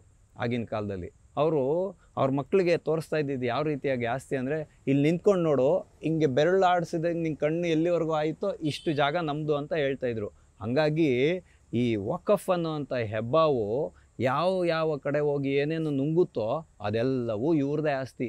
ವಕ್ತ್ ಬೈ ಪ್ರಾಕ್ಟೀಸ್ ಹಂಗಂದರೆ ಏನು ಅಂತ ಹೇಳಿದ್ರೆ, ಯಾವುದೇ ಒಬ್ಬ ವ್ಯಕ್ತಿ ಇಸ್ಲಾಮನ್ನು ಆಚರಣೆ ಮಾಡ್ತಾ ಇದ್ದಂತಹ ಜಾಗ ಅವನದಾಗ್ಬಿಡುತ್ತಂತೆ. ಹೇಗೆ ಅಂತ ನಾನು ಹೇಳ್ತೀನಿ. ಇವಾಗ ಉದಾಹರಣೆಗೆ ಯಾವುದೋ ಒಂದು ಗ್ರಾಮದಲ್ಲಿ ಕೆಲವರು ಮುಸಲ್ಮಾನರು ಇರ್ತಾರೆ, ಒಂದು ಬೆರಳೆಣಿಕೆ ಅಷ್ಟು ಜನ ಇರ್ತಾರೆ. ಅಲ್ಲಿನ ಪ್ರಮುಖರನ್ನ ಕೇಳ್ತಾರೆ, ನೋಡಿ ಸ್ವಾಮಿ ನಮ್ಮ ಧಾರ್ಮಿಕ ಚಟುವಟಿಕೆಗೆ ಒಂದು ಸ್ವಲ್ಪ ಜಾಗ ಮಾಡಿಕೊಡಿ ಅಂತ. ಆವಾಗ ಒಂದು ಮನೋಭಾವ ದೃಷ್ಟಿಯಿಂದ, ನೋಡಪ್ಪ ಇಲ್ಲಿ ನೀನು ಆಚರಣೆ ಮಾಡ್ಕೋ, ಏನು ತೊಂದರೆ ಇಲ್ಲ ಅಂತ ಹೇಳಿರ್ತಾರೆ. ಆದರೆ ಕಾಲಾನಂತರದಲ್ಲಿ ಆ ಮನುಷ್ಯ ಸತ್ತೋಗ್ಬಿಟ್ಟಾಗ ಇವರೇನು ಮಾಡ್ತಾರೆ ಅಂತ ಹೇಳಿದ್ರೆ, ಇದು ನಾವು ಅವತ್ತಿಂದ ಆಚರಣೆ ಮಾಡ್ಕೊಂಬಂದಿರೋ ಜಾಗ, ಇದು ನಮ್ಮದು ಅಂತ. ಇದಕ್ಕೆ ಯಾವುದೇ ಕಾಗದ ಪತ್ರ ಇದು ಇಲ್ಲದೇ ಇದ್ರೂ ಪರವಾಗಿಲ್ಲ, ಇದನ್ನು ವಕ್ಫ್ ಬೋರ್ಡ್ ಆಸ್ತಿ ಅಂತ ಡಿಕ್ಲೇರ್ ಮಾಡ್ಬೋದು. ಹಾಗಾಗಿ ಇವತ್ತು ಕರ್ನಾಟಕ ರಾಜ್ಯದಲ್ಲಿರ್ಬೋದು, ದೇಶದಾದ್ಯಂತ ಇರ್ಬೋದು, ಸಾಕಷ್ಟು ಸರ್ಕಾರಿ ಭೂಮಿಯಿಂದ ಹಿಡಿದು ಎಲ್ಲವೂ ಕೂಡ ಹೋಗಿರ್ತಕ್ಕಂಥದ್ದು ವಕ್ಫ್ ಬೋರ್ಡ್ನ ಆಸ್ತಿಗೆ. ಈಡನ್ ಗಾರ್ಡನ್ ಅಂತ ಹೇಳುವಂಥ ಕ್ರಿಕೆಟ್ ಸ್ಟೇಡಿಯಮ್ಮು ಕೂಡ ಇವ್ರದಂತೆ. 2013ರಲ್ಲಿ ಮನಮೋಹನ್ ಸಿಂಗ್ ಅವರು ಇನ್ನೇನು ನೀತಿ ಸಂಹಿತೆ ಜಾರಿಗೆ ಬರುತ್ತೆ ಅಂತ ಹೇಳುವಂಥ 2-3 ದಿನಗಳ ಮುಂಚೆ ಸರ್ಕಾರದಿಂದ ಡಿನೋಟಿಫೈ, ಈ ರಾಜಕಾರಣಿಗಳು ಸಿಗೋವಂಥ ಒಂದು ಭೂಭೂತ ಯಾವುದು ಅಂತ ಹೇಳಿದ್ರೆ ಡಿನೋಟಿಫೈ ಮಾಡೋಂಥದ್ದು. ಡಿನೋಟಿಫಿಕೇಷನ್ ಮಾಡಿಬಿಟ್ರೆ ಅದು ಗೆಜೆಟಲ್ಲಿ ಅವ್ರದ್ದು ಅಂತ ಆಗೋಗುತ್ತೆ. ಹಾಗಾಗಿ ನಾವಿಲ್ಲೆಲ್ಲರೂ ನೋಡಬೇಕಾಗಿರುವಂಥ ಒಂದು ಅತಿ ಸೂಕ್ಷ್ಮ ವಿಷಯ ಏನಿದೆ ಅಂತ ಹೇಳಿದ್ರೆ, ಭಾರತಕ್ಕೆ ಸ್ವಾತಂತ್ರ್ಯವನ್ನು ವರ್ಗಾಯಿಸುವಾಗ ಬ್ರಿಟಿಷ್ ಸರ್ಕಾರ ಏನು ಡೀಡ್ಗೆ ಸೈನ್ ಹಾಕಿತ್ತಲ್ಲ, ಅದು ಯುದ್ಧ ನೀತಿ. ಅಂದರೆ ಯುದ್ಧವನ್ನು ಗೆದ್ದಾದಮೇಲೆ ಈ ಆಸ್ತಿ ಎಲ್ಲ ಯಾರ್ದಾಗುತ್ತೆ? ಭಾರತ ಸರ್ಕಾರದ್ದಾಗುತ್ತೆ. ಯಾವುದೋ ಕಾಲದಲ್ಲಿ ಅಂದರೆ ವಕಫ್ ಹೆಂಗೆ ಬಂತು ಅನ್ನೋದನ್ನು ನಿಮ್ಗೆ ಕುತೂಹಲ ಹೇಳ್ದೇ ಇದ್ದರೆ ನಿಮಗೆ ಇದು ಆಗಲ್ಲ, ಅಂದರೆ ಒಂದು ಸಂತೃಪ್ತಿ ಆಗಲ್ಲ ಅಂತ ನಾನು ಭಾವಿಸ್ತೀನಿ. ವಕಫ್ ಅಂದರೆ ಏನಂದರೆ ಮುಸ್ಲಿಮ್ನ ಧಾರ್ಮಿಕತೆಗೆ ಉತ್ತೇಜನ ಕೊಡೋದಕ್ಕೆ, ಅನುಕೂಲ ಮಾಡೋದಕ್ಕೆ, ಮುಸ್ಲಿಂ ಜನಾಂಗಕ್ಕೆ ಅನುಕೂಲ ಆಗೋದಕ್ಕೆ ದಾನವನ್ನು ಕೊಡೋದು. ಮೊಹಮ್ಮದ್ ಗೋರಿ ಪೃಥ್ವಿರಾಜನನ್ನು ಜಯಿಸಿದ ಒಂದು ಸಂಕೇತವಾಗಿ ಇವತ್ತಿನ ಪಂಜಾಬ್ ಪ್ರಾಂತ್ಯದ ಮುಲ್ತಾನ್, ಅಂದರೆ ನಮ್ಮ ಹೆಣ್ಮಕ್ಳು ಫೇರ್ನೆಸ್ ಆಗಲಿ ಅಂತ ಹೇಳ್ಬಿಟ್ಟು ಮುಲ್ತಾನ್ ಮಿಟ್ಟಿ ಹಾಕ್ಕೊಳ್ತಾರಲ್ಲ, ಆ ಭಾಗದಲ್ಲಿ 2 ಗ್ರಾಮಗಳನ್ನು ತನ್ನ ಗೆಲುವಿನ ಒಂದು ಸಂಕೇತವಾಗಿ ಕೊಡ್ತಾನೆ. ಯಾರು? ಮೊಹಮ್ಮದ್ ಗೋರಿ. ಅಲ್ಲಿ ಮಸೀದಿಯನ್ನು ಕಟ್ಟಿ ಮುಸ್ಲಿಮರ ಒಂದು ಧರ್ಮ ಶಿಕ್ಷಣಕ್ಕೆ ಅನುಕೂಲ ಆಗಲಿ ಅಂತೇಳಿ ಅದನ್ನು ಜಾಗೀರು ಕೊಡ್ತಾನೆ. ಅಲ್ಲಿಂದ ಶುರುವಾಗಿದ್ದಂಥ ಇದು ವಕ್ಫ್ನ ಹೆಬ್ಬಾವು ಇವತ್ತು ಎಲ್ಲವನ್ನು ನುಂಗಿ 9,40,000 ಎಕರೆಯನ್ನು ತನ್ನದಾಗಿಸಿಕೊಳ್ಳುವತ್ತ ಹೊರಟಿರ್ತಕ್ಕಂಥದ್ದು. ಆದರೆ ನಾವಿಲ್ಲಿ ನೋಡಬೇಕಾಗಿರೋದೇನು ಅಂತ ಹೇಳಿದ್ರೆ, ವಕಫ್ ಬೋರ್ಡ್ನ ವೆಬ್ ಪೋರ್ಟಲ್ ಅಂತ ಒಂದಿರುತ್ತೆ, ಅದರಲ್ಲಿ ರಿಜಿಸ್ಟರ್ ಆಗಬೇಕು, ಎಲ್ಲ ಡಿಜಿಟಲೀಕರಣ ಆಗಬೇಕು ಅಂತ ಕೇಂದ್ರ ಸರ್ಕಾರ ಇವತ್ತು ಸವಾಲನ್ನು ಎಸ್ತಿರ್ತಕ್ಕಂಥದ್ದು. ಅದರಲ್ಲಿ ಸಾಕಷ್ಟು ಪ್ರಾಪರ್ಟಿಗಳಿಗೆ ಯಾವುದೇ ವಿಧವಾದಂತಹ ದಾಖಲಾತಿಗಳೇ ಇಲ್ಲ. ಝೀರೋ ತೋರಿಸುತ್ತೆ. ಇವತ್ತು ಸಂವಿಧಾನದ ಬಗ್ಗೆ ಮಾತಾಡ್ತಾರೆ. ಸಾಕಷ್ಟು ಅನುಭವವನ್ನು ಹೊಂದಿರತಕ್ಕಂತಹ ನುರಿತ ರಾಜಕಾರಣಿಯಲ್ಲದೆ ಖ್ಯಾತ ವಕೀಲ ಆಗಿರ್ತಕ್ಕಂತಹ, ಖ್ಯಾತ ಅನ್ನೋದು ಯಾವುದನ್ನೋದು ನೀವು ಅರ್ಥ ಮಾಡ್ಕೊಳ್ಳಿ, ಕಪಿಲ್ ಸಿಬ್ಬಲ್ ಅವರು 1700ನೇ ಇಸ್ವಿದೆ ಯಾವುದೋ ವರ್ಡಿಕ್ಟನ್ನೆಲ್ಲ ಎತ್ಕೊಂಡು ಇವತ್ತು ಸಮರ್ಥನೆ ಮಾಡ್ತಾ ಇದ್ದಾರೆ. ಖುಲ್ಲ ಜನರ ಮುಂದೆ ಇದೆ ರೀ, ನೀವು ಹೇಳೋವಂಥ ಸುಳ್ಳು ನೀವತ್ತು ಯಾರೂ ಕೇಳೋಂಗಿಲ್ಲ. ಸಾನ್ಸರ್ TV ಲೈವ್ನ ಇವತ್ತು ಭಾರತದ ಜನತೆ ವೀಕ್ಷಣೆ ಮಾಡ್ತಾರೆ. ಅಲ್ಲಿ ಯಾರ್ಯಾರು ಯಾವ ರೀತಿಯಾಗಿ ಚರ್ಚೆ ಮಾಡ್ತಾರೆ ಅಂತ ನೋಡಿ. ಯಾವುದೇ ಒಂದು ಯುದ್ಧವನ್ನಾಗಲಿ, ಒಂದು ಕೆಲಸವನ್ನಾಗಲಿ, ಏನೇ ಒಂದು ಸಾಧನೆ ಮಾಡಬೇಕಾದ್ರೆ 3 ವಿಧವಾದಂತಹ ಕಾರ್ಯಪದ್ಧತಿ ಇರುತ್ತೆ. ಒಂದು ಶಕ್ತಿ ಇರುತ್ತೆ, ಒಂದು ಇಚ್ಛಾಶಕ್ತಿ, ಇನ್ನೊಂದು ಕ್ರಿಯಾಶಕ್ತಿ, ಇನ್ನೊಂದು ಜ್ಞಾನಶಕ್ತಿ. ನಮ್ಮ ಸಂಸತ್ ನಡೀತಕ್ಕಂಥದ್ದು ಇಚ್ಛಾಶಕ್ತಿ ಮತ್ತು ಜ್ಞಾನಶಕ್ತಿಯ ಆಧಾರದಲ್ಲಿ. ಹಾಗಾಗಿ ಇವತ್ತು ಸಂವಿಧಾನ ಕೊಟ್ಟಿರತಕ್ಕಂತಹ ಒಂದು ಪವರ್ ಶಕ್ತಿಯ ಅಡಿಯಲ್ಲಿ ಜ್ಞಾನ ಇದೆಯಲ್ಲ, ಸಂವಿಧಾನದ ಜ್ಞಾನದ ಅಡಿಯಲ್ಲಿ ಸ್ಪೀಕರ್ ಅವರ ಸಮ್ಮುಖದಲ್ಲಿ ಇದೆಲ್ಲವೂ ಡಿಸೈಡ್ ಆಗಿರ್ತಕ್ಕಂಥದ್ದು. ಇದನ್ನು ಅಸಂವಿಧಾನಿಕ ಅಂತ ಹೇಳುವಂತಹ ಯಾವುದೇ ವಿಷಯವನ್ನು ಇನ್ನು ಮುಂದೆ ಇಂಡಿ ಮೈತ್ರಿಕೂಟದ ಯಾವೊಬ್ಬ ನಾಯಕ ಮಾತಾಡಬಾರ್ದು. ಇದನ್ನು ಮಾತಾಡಿದ್ರೆ ನೀವು ದೇಶದ ನಾಗರಿಕರ ವಿರೋಧವನ್ನು ಎದುರಿಸ್ಬೇಕಾಗತ್ತೆ, ನಿಂದನೆ ಆಗುತ್ತೆ, ಇದು ಸಂವಿಧಾನದ ನಿಂದನೆ ಆಗುತ್ತೆ. ಇವತ್ತು ನೀವೇನು ಹೇಳ್ತಾ ಇದ್ದೀರಾ, ವಕ್ಫ್ ಬೈ ಪ್ರಾಕ್ಟೀಸ್ ಅಂದರೆ ಏನು ಅಂತ ನಾನು ಹೇಳಿದ್ನಲ್ಲ, ಇವಾಗ ನಾನಿವತ್ತು ಆಚರಣೆ ಮಾಡ್ತಾಯಿದ್ದೀನಿ, ಈ ಜಾಗ ನಂದು ಅಂತ. ಅದಕ್ಕೇ 5 ವರ್ಷ ಪ್ರಾಕ್ಟೀಸ್ ಮಾಡಿರೋಂಥ ವ್ಯಕ್ತಿ ಮಾತ್ರ ದಾನವನ್ನು ಮಾಡಬೇಕು. ಯಾಕೆಂದರೆ ದಾನದ ಮೂಲಗಳು ಎಲ್ಲೆಲ್ಲಿಂದ ಬರುತ್ತೆ ಅಂತ ಕಂಡಿಡೋದು ಬೇಡವಾ? ಇಸ್ಲಾಮೇ ಹೇಳುವಂತೆ ಬೇರೆಯವ್ರನ್ನ ಇವಾಗ ನಮ್ಮನ್ನು ಮೆಕ್ಕಾ ಮದೀನಾಗೆ ಹೋಗ್ಬೇಕಂದ್ರೆ ಇಸ್ಲಾಂ ವ್ಯಕ್ತಿಗೆ ಹೋಗಂಗಿಲ್ಲ, ಬಿಟ್ಕೊಳೋದು ಇಲ್ಲ. ಅಲ್ಲಿ ಹಿಂದೂಗಳೇನಾದರೂ ಆಗಿ ಮಾತಾಡಿದಾರಾ? ಇಲ್ವಲ್ಲ. ಹಾಗಾಗಿ ದಾನವನ್ನು ಅಂದರೆ ಒಬ್ಬ ಬೇರೆ ಧರ್ಮೀಯನನ್ನು ತನ್ನ ಪುಣ್ಯಕ್ಷೇತ್ರಕ್ಕೆ ಬಿಟ್ಕೊಳ್ದೇ ಇರೋವಂಥ ಇಸ್ಲಾಮು ಬೇರೆ ಧರ್ಮೀಯ ಕೊಟ್ಟಂತಹ ಒಂದು ದಾನವನ್ನು ಹೆಂಗೆ ಸ್ವೀಕಾರ ಮಾಡುತ್ತೆ ಅನ್ನೋಂಥ ಪ್ರಶ್ನೆ ಬರುತ್ತೆ.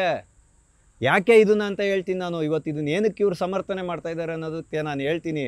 ಯಾಕೆ ಅಂತ ಹೇಳಿದ್ರೆ, ಮೊದಲು ವಕ್ತ್ನಲ್ಲಿ ಇದ್ದಿದ್ದು ಇಸ್ಲಾಂಗೆ ಅವನೇ ದಾನ ಕೊಡಬೇಕು ಅಂತಲೇ ಇದ್ದಿದ್ದು ಕಾಲಮಲ್ಲಿ. ಆದರೆ ಇದನ್ನು ದುರ್ಬಲಗೊಳಿಸಿ ಯಾರು ಬೇಕಾದರೂ ದಾನವನ್ನು ಕೊಡ್ಬೋದು ಅಂತ ಹೇಳುವಂಥ ರೀತಿಯಲ್ಲಿ ಪರಿವರ್ತನೆ ಮಾಡಿದ್ದು ಕಾಂಗ್ರೆಸ್ ಸರ್ಕಾರ. ಇಲ್ಲಿ ಯಾರು ಅನ್ನೋವಂಥ ಪ್ರಶ್ನೆ ಬರುತ್ತಲ್ಲ, ಇಲ್ಲಿ ಅನುಮಾನ ವ್ಯಕ್ತ ಆಗ್ತಾ ಇರತಕ್ಕಂಥದ್ದು. ಅದಕ್ಕೆ ಇವಾಗ ಮಾಡಿರುವಂಥ ಉಮೀದ್ ಏನಿದೆ, ಈ ಉಮೀದಲ್ಲಿ ಯಾವುದೇ ಒಬ್ಬ ಬುಡಕಟ್ಟು ಜನಾಂಗದ ವ್ಯಕ್ತಿಯ ಆಸ್ತಿಯನ್ನು ವಕ್ತ್ ಅಂತ ಘೋಷಣೆ ಮಾಡೋಂಗಿಲ್ಲ. ಒಂದು. ಎರಡನೇದು, 5 ವರ್ಷಗಳಿಗಿಂತ ಹೆಚ್ಚಿನ ಕಾಲ ಇಸ್ಲಾಮನ್ನು ಪ್ರಾಕ್ಟೀಸ್ ಮಾಡಿರುವಂಥ ವ್ಯಕ್ತಿ ಮಾತ್ರ ದಾನ ಮಾಡೋದಕ್ಕೆ ಅರ್ಹ ಆಗಿರ್ತಾನೆ.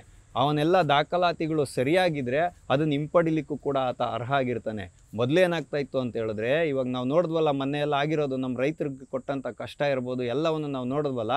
ಅನ್ವರ್ ಮಾಣಿಪಾಡಿ ಅವರ ವರದಿ ಪ್ರಕಾರ ಜಾಫರ್ ಶರೀಫು, ಧರಮ್ ಸಿಂಗು, CM ಇಬ್ರಾಹಿಮು ಮತ್ತು ಹೆಸರು ಹೇಳದೇ ಇರತಕ್ಕಂಥ ಒಬ್ಬ ಪ್ರಭಾವಿ ನಾಯಕರು ಕೂಡ ಈ ವಕಫ್ ಬೋರ್ಡ್ನ ಆಸ್ತಿಯ ನುಂಗಣ್ಣರಾಗಿದ್ದಾರೆ ಕರ್ನಾಟಕದಲ್ಲಿ ಅಂತ ಹೇಳ್ತಕ್ಕಂಥದ್ದು. ಅಂದರೆ ಹೇಗೆ ನುಂಗ್ತಾರೆ ಅಂತ ನಾನು ನಿಮ್ಗೆ ಹೇಳ್ತೀನಿ. ಈಗ ವಕಫ್ ಬೋರ್ಡ್ದು ಒಂದು 106 ಎಕರೆ ಜಾಗ ಇದೆ ಅಂತ ಉದಾಹರಣೆಗೆ ನೀವು ಇಟ್ಕೊಳ್ಳಿ ಈ ಊರಲ್ಲಿ. ಅದನ್ನು 4 ಆಣಿಗೋ 50 ಪೈಸಕ್ಕೋ 75 ಪೈಸಕ್ಕೋ ಅಥವಾ ₹1 100 ವರ್ಷಕ್ಕೆ ಅವ್ರಿಗೆ ಗುತ್ತಿಗೆ ಕೊಟ್ಬಿಡೋದು. ಅವ್ರು ಅದರಲ್ಲಿ ಗಿಲ್ಡಿಂಗು ಕಟ್ಕೊಂಡು, ಫ್ಯಾಕ್ಟ್ರಿ ಕಟ್ಕೊಂಡು, ಅವ್ರು ಕಮರ್ಷಿಯಲ್ ಏರಿಯಾ ಮಾಡ್ಕೊಂಡು ಬಾಡಿಗೆನ ಅವರು ಅನುಭವಿಸ್ತಾ ಇರ್ತಾರೆ. ಆದರೆ ವಕ್ಫ್ ಬೋರ್ಡ್ಗೆ ಏನು ಸಿಗೋದು? ಅದರಲ್ಲಿ ಕಪ್ಪೆ ಚಿಪ್ ಸಿಗುತ್ತೆ, ಇಲ್ಲಾಂದರೆ ಇದು ಸಿಗುತ್ತೆ, ತೆಂಗಿನಕಾಯ್ದು ಕರಟ ಸಿಗುತ್ತೆ.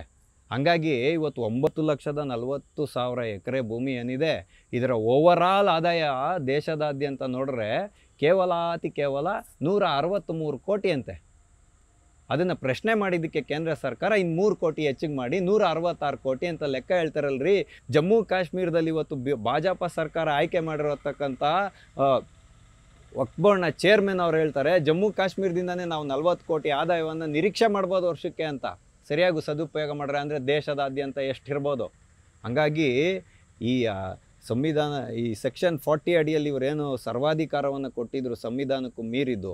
ಅಂದರೆ ವಕ್ಫ್ ಟ್ರಿಬ್ಯುನಲ್ ಅಂದರೆ, ಇವಾಗ ಉದಾಹರಣೆಗೆ ಒಬ್ಬ ವ್ಯಕ್ತಿದು ಮನೆ ಇರುತ್ತೆ, ಅದನ್ನು ವಕ್ಫ್ ಟ್ರಿಬ್ಯುನಲ್ಲು ವಕಫ್ ಬೋರ್ಡು ಇದು ನಂದು ಅಂತ ಹೇಳಿದ್ರೆ 45 ದಿನದಲ್ಲಿ ಅದನ್ನು ಸೂಕ್ತ ದಾಖಲಾತಿಗಳನ್ನು ಕೊಡಬೇಕು. ಎಲ್ಲಿಗೆ ಕೊಡಬೇಕು? ವಕ್ಫ್ ಅವ್ರದ್ದೇ ಒಂದು ನ್ಯಾಯಾಲಯ ಇದೆ ಅಂದ್ಕೊಳ್ಳಿ, ಟ್ರಿಬ್ಯುನಲ್ ಅಂದರೆ, ಅಲ್ಲಿಗೆ ಹೋಗಿ ಕೊಡಬೇಕು. ಅದು ಎಲ್ಲಿರುತ್ತೆ? ರಾಜಧಾನಿ ಮಟ್ಟದಲ್ಲಿರುತ್ತೆ, ಪ್ರತಿಯೊಂದು ರಾಜ್ಯದಲ್ಲೂ. ಅಂದರೆ ಬೆಂಗಳೂರಿಗೆ ಬರಬೇಕು. ಅಂದರೆ ಇವಾಗ ಕಲಬುರಗಿಯಲ್ಲೋ ಈ ವಿಜಯಪುರದಲ್ಲೋ ಎಲ್ಲೇ ಕರ್ನಾಟಕದ ಯಾವುದೇ ಮೂಲೆಯಲ್ಲಿ ಒಬ್ಬ ವ್ಯಕ್ತಿಯ ಮನೆ ಅಥವಾ ಆಸ್ತಿ ಶೋಷಣೆಗೆ ಒಳಗಾದರೆ ವಕ್ಫ್ ಬೋರ್ಡಿಂದ, ಆತ ಬೆಂಗಳೂರಿನ ವಕ್ಫ್ ಟ್ರಿಬ್ಯುನಲ್ಗೆ ಬರಬೇಕು. ಅಲ್ಲಿ ಇರ್ತಕ್ಕಂಥವ್ರು ಯಾರು? ಕೇವಲ ಮುಸಲ್ಮಾನರೇ ಇರ್ತಾರೆ. ಅಂದರೆ ಯಾರಿಂದ ವಂಚನೆಗೆ ಒಳಗಾಗ್ತಾನೋ, ಯಾರಿಂದ ಶೋಷಿತನಾಗ್ತಾನೋ ಅವ್ರ ಹತ್ರನೇ ನ್ಯಾಯವನ್ನು ಅಪೇಕ್ಷೆ ಮಾಡುವಂಥದ್ದು. ಅಲ್ಲಿಂದ ಮುಂದೆ ಅವನು ನ್ಯಾಯಾಲಯಕ್ಕೆ ಹೋಗಂಗಿಲ್ಲ. ಇದು ಸರ್ವಾಧಿಕಾರ ಅಲ್ವಾ? ಈ ಸರ್ವಾಧಿಕಾರವನ್ನು ಮೊಟಕುಗೊಳಿಸಬೇಕು, ಇದನ್ನು ಆಡಳಿತ ವ್ಯವಸ್ಥೆಯ ಒಳಗಡೆ ತರಬೇಕು ಅನ್ನೋದು ಅಸಂವಿಧಾನಿಕ. ಹೆಂಗಾಗುತ್ತೆ ಅನ್ನೋದು ಇವ್ರಿಗೆ ಇವತ್ತು ಉತ್ತರ ಕೊಡಬೇಕಾಗಿರೋದು ಇಂಡಿ ಮೈತ್ರಿಕೂಟ. ಇದನ್ನು ನೀವು ಎಷ್ಟೇ ಸಮರ್ಥನೆ ಮಾಡಿದ್ರೂ ಎಲ್ಲಿ ಕೂಡ ಸರಿಯಾಗಲ್ಲ. ಹಾಗಾಗಿ ಇವತ್ತು ವಕ್ಫ್ ಬೋರ್ಡ್ ಏನಿದೆ ಇದಕ್ಕೆ ಕಡಿವಾಣ ಹಾಕಿ ಉಮೀದ್ ಅನ್ನುವಂತಹ ಬಿಲ್ಲನ್ನು ಮಾಡಿರ್ತಕ್ಕಂಥದ್ದು. ಇದರಿಂದ ಮುಸಲ್ಮಾನ್ ಸಮುದಾಯಕ್ಕೆ ಮುಂದೆ ಅನುಕೂಲ ಆಗುತ್ತೆ. ಆದರೆ ಅಧಿಕೃತವಾಗೋ ಅನಧಿಕೃತವಾಗೋ ಕಾಗದಗಳಿಲ್ಲದೆ ಕಬ್ಜಾ ಮಾಡಿ ಗೆಜೆಟ್ಗಳಲ್ಲಿ ತಿದ್ದಿಕೊಂಡು ಈ ಥರ ಎಲ್ಲ ಮಾಡಿದಾರಲ್ಲ ಹಿಂದೆ ಗೊತ್ತಿಲ್ಲದೆ ಇದ್ದಾಗ ಜನಗಳಿಗೆ. ಅಂದರೆ ಇವಾಗ ಕರ್ನಾಟಕದ ಉದಾಹರಣೆ ತಗೊಂಡಾಗ ಪಹಣಿಯ 11ನೇ ಕಾಲಮಲ್ಲಿ ಸ್ವಾಧೀನ ಯಾರ್ದಿರುತ್ತೆ ಅಂದರೆ ಋಣಭಾರ ಯಾರ್ದಿರುತ್ತೆ ಅಂದರೆ ವಕ್ಫ್ ಬೋರ್ಡ್ದು. ಅದನ್ನು ಮಾರಂಗಿಲ್ಲ, ಇಟ್ಕೊಳ್ಳಂಗಿಲ್ಲ, ಏನು ಮಾಡೋಂಗಿಲ್ಲ ನೀವು. ಹಂಗಾಗಿನೇ ಇದನ್ನು ಗೆಜೆಟಲ್ಲಿ ತಿದ್ದುಪಡಿ ಆಗಬೇಕು. ಇಂಥದ್ದೆಲ್ಲ ಇವತ್ತು ಯಾರ್ದು ರೈತರದ್ದಿರ್ಬೋದು, ಬಡ ಜನರ ಜಮೀನು ಇರ್ಬೋದು, ಆಸ್ತಿಗಳಿರ್ಬೋದು. ಅಲ್ಲ ರೀ, ಈ ಎಲ್ಲ ಚರ್ಚೆ ನೋಡುವಾಗ ರೋಚಕತೆ ಹೆಂಗಿರುತ್ತೆ ಅಂತ ಹೇಳಿದ್ರೆ, ಸಾಕಷ್ಟು ಜನ ಮುಸಲ್ಮಾನ್ ಸಾಂಸದರೇ ಒಪ್ಕೊಂಡಿದ್ದಾರೆ ವಕಫ್ ಬೋರ್ಡ್ನಲ್ಲಿ ಭ್ರಷ್ಟಾಚಾರ ಆಗ್ತಾ ಇರ್ತಕ್ಕಂಥದ್ದು ನಿಜ. ಇದರಲ್ಲಿ ಬಡವ್ರಿಗೂ ಒಂದು ಪಾಲು ಬರಬೇಕು, ಬಡ ಮುಸಲ್ಮಾನರಿಗೆ ಅಂತ ಹೇಳ್ತಾ ಇರ್ತಕ್ಕಂಥದ್ದು. ಹಾಗಾಗಿ ಕೇವಲ ಮುಸಲ್ಮಾನ್ಸ್ ನೀವೆಲ್ಲ ತಿಳ್ಕೊಂಡಿದ್ದೀರ ಜಾತಿ ನಮ್ಮದು ಹಿಂದೂಗಳಲ್ಲೇ ಇರೋದಂಥ ತಪ್ಪು ಖಂಡಿತವಾಗಿ. ಇಲ್ಲಿರ್ತಕ್ಕಂಥದ್ದು ಶಿಯಾ ಮತ್ತು ಸುನ್ನಿ ವಕ್ಫ್ ಬೋರ್ಡ್ ಎರಡೇ ಇದೆ ಅಂತ ಇಬ್ಬರೇ ಜನಾಂಗದ ಬೋರ್ಡ್ ಇದೆ ಅಂತ ತಿಳ್ಕೊಬಾರ್ದು ಇನ್ನು ಮುಂದೆ ಅದರಲ್ಲೂ ಪಶ್ಮಂದ ಅಗ್ನಾನಿ ಅಂತ ಹೇಳುವಂಥ ಹಿಂದುಳಿದ ಮುಸಲ್ಮಾನರು ಕೂಡ ಈ ವಕ್ಫ್ ಬೋರ್ಡ್ನಲ್ಲಿ ಬರಬೇಕು. ಮತ್ತು ಮುಸಲ್ಮಾನ್ ಹೆಣ್ಮಕ್ಳು ಕೂಡ ಇದರಲ್ಲಿ ಟ್ರಿಬ್ಯುನಲಲ್ಲಿ ಅಥವಾ ವಕ್ಫ್ ಬೋರ್ಡ್ನಲ್ಲಿ ಸದಸ್ಯರಾಗಲಿಕ್ಕೆ ಅವಕಾಶ ಇರುತ್ತೆ.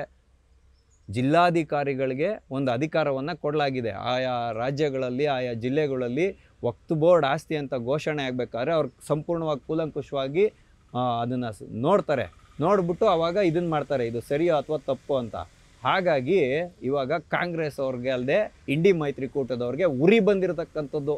ಯಾಕೆ ಅಂತ ಹೇಳಿದ್ರೆ ಟ್ರಿಬ್ಯುನಲ್ ಹೇಳಿದ್ಮೇಲೆ ನೀವು ನ್ಯಾಯಾಲಯಕ್ಕೆ ಹೋಗಂಗಿರಲ್ಲ. ಇನ್ಮೇಲೆ DC ಅದನ್ನು ವಕ್ಫ್ ಬೋರ್ಡ್ ಅಂತ ಹೇಳಿದ್ರು ಕೂಡ ನೀವು ಹೈಕೋರ್ಟ್ಗಳು, ಸೆಷನ್ಸ್ ಕೋರ್ಟ್ಗಳು, ಸುಪ್ರೀಂ ಕೋರ್ಟ್ಗೆ ಹೋಗ್ಲಿಕ್ಕೆ ಅವಕಾಶ ಇರುತ್ತೆ.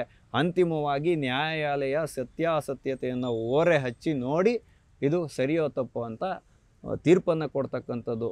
ಯಾವುದನ್ನು ವಿವಾದದ ಗೂಡಾಗಿಸ್ತಕ್ಕಂಥದ್ದಲ್ಲ, ಇದನ್ನು ಸುಲಲಿತವಾಗಿ ಮಾಡ್ತಕ್ಕಂಥ ಇದು ವ್ಯವಸ್ಥೆ ಆಗಿದೆ. ಹಂಗಾಗಿ ಇಂಡಿ ಮೈತ್ರಿಕೂಟದವರು ನೋಡ್ಕೊಳೋ ಅಂಥ ಮರ್ಮಾಘಾತವನ್ನು ಮೋದಿ ಸರ್ಕಾರ ಕೊಟ್ಟಿರೋದು. ಹಂಗಾಗಿ ಈ ಬಿಲ್ನ ವಿರುದ್ಧ ಮಾತಾಡದೆ ತೆಪ್ಪಗೆ ಬಾಯಿ ಮುಚ್ಕೊಂಡು ಕೂತಿರಬೇಕು ಅಂತ ಹೇಳುವಂಥ ವಿಷಯವನ್ನು ನಿಮ್ಮೆಲ್ಲರ ಮುಂದೆ ಇಡೋದ್ರ ಮುಖಾಂತರ ಆಟೋವಾಲ ಕಾರ್ಯಕ್ರಮವನ್ನು ನಾವಿಂದು ಮುಗಿಸ್ತಾ ಇದ್ದೇವೆ. ಮುಂದೆ ಇಂತಹದ್ದೇ ಒಂದು ಕುತೂಹಲಕಾರಿಯಾದ ವಿಷಯದೊಂದಿಗೆ ನಾವೆಲ್ಲರೂ ಮತ್ತೆ ಭೇಟಿಯಾಗೋಣ. ಅಲ್ಲಿವರೆಗೂ TV ವಿಕ್ರಮವನ್ನು ಸಬ್ಸ್ಕ್ರೈಬ್ ಮಾಡುವುದರ ಮುಖಾಂತರ, ನಿಮ್ಮ ಸದ್ವಿಚಾರಗಳನ್ನು ಕಾಮೆಂಟ್ ಮಾಡುವುದರ ಮುಖಾಂತರ ಹಾಗೂ ಶೇರ್ ಮಾಡುವುದರ ಮುಖಾಂತರ ನಮ್ಮನ್ನು ಪ್ರೋತ್ಸಾಹಿಸಿ. TV ವಿಕ್ರಮ, ದೇಶ ನಿಮ್ಮ ಕೈಯಲ್ಲಿ. ಈ ಕಾರ್ಯಕ್ರಮ ನಿಮಗೆ ಇಷ್ಟ ಆಗಿದ್ದಲ್ಲಿ ಲೈಕ್, ಶೇರ್ ಹಾಗೂ ಕಮೆಂಟ್ ಮಾಡಿ. TV ವಿಕ್ರಮದ ಕಾರ್ಯಕ್ರಮಗಳನ್ನು ನಿರಂತರವಾಗಿ ವೀಕ್ಷಿಸಲು ಸಬ್ಸ್ಕ್ರೈಬ್ ಮಾಡಿ, ಬೆಲ್ ಐಕನ್ ಒತ್ತಿ.